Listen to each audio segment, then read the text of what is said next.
قرآن مجید میں اللہ تعالیٰ نے رمضان میں زوجہ کے قریب جانے سے صحابہ کو منع کیا تھا. بڑا دلچسپ واقعہ ہے.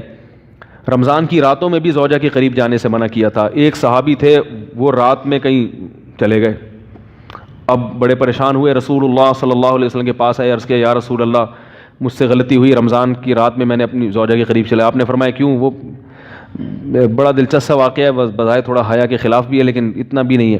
وہ کہہ رہے میری زوجہ کہیں پانی بھرنے کے لیے جا رہی تھی, ان کی پنڈلی کھلی تو میری نظر بیوی کی پنڈلی پر پڑی اور میں بس پاگل ہو گیا بیوی کے عشق میں. میں یہ اس لیے بیان کر رہا ہوں کہ جو لوگ نظر کی حفاظت کرتے ہیں وہ بیوی کے عشق میں پاگل ہوتے ہیں.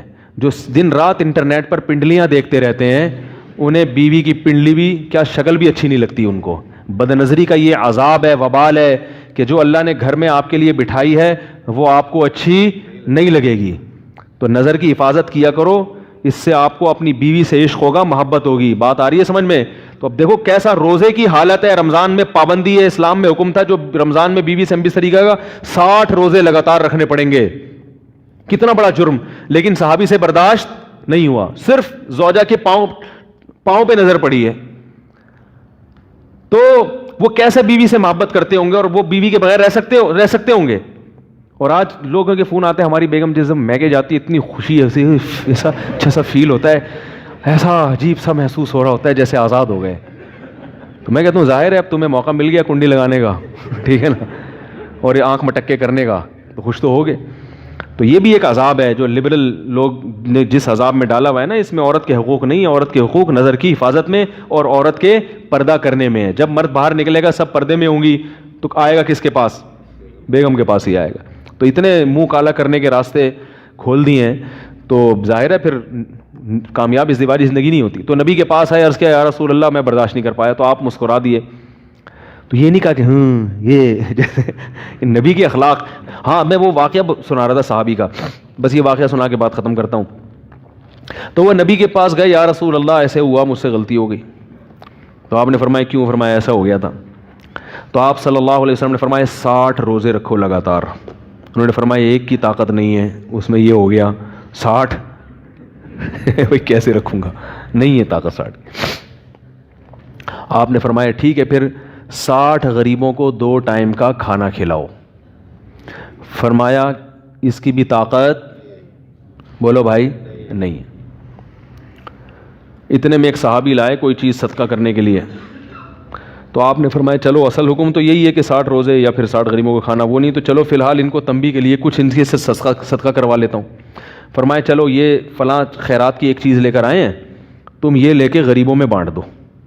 انہوں نے فرمایا مجھ سے زیادہ غریب پورے مدینہ میں بھائی کوئی بھی نہیں. آپ صلی اللہ علیہ وسلم مسکرانے لگے, فرمایا جاؤ کھاؤ اور بچوں کو کھلاؤ. واہ بھائی غلطی بھی ہوئی اور گھر میں راشن بھی آ گیا. تو اس کے بعد قرآن کی آیت نازل ہوئی کہ احل لکم لیلۃ الصیام الرفث الی نسائکم ہن لباس لکم وانتم لباس لہن علم اللہ انکم کنتم تختانون انفسکم فتاب علیکم وعفی عنکم فالآن باشروہن وابتغوا ما کتب اللہ لکم.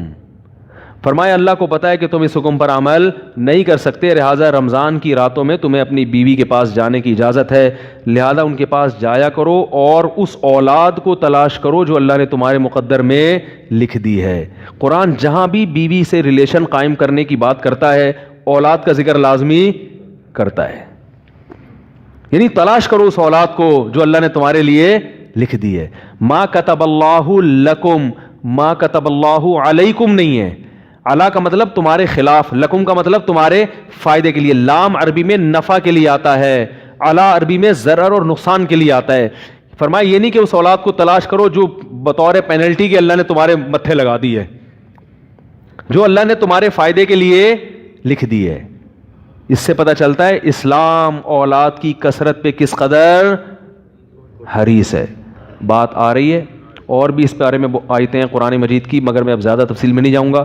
کچھ آیتیں رہ گئی ہیں, کچھ احادیث رہ گئی ہیں, تو وہ انشاءاللہ پھر اگلے درس میں بیان کروں گا.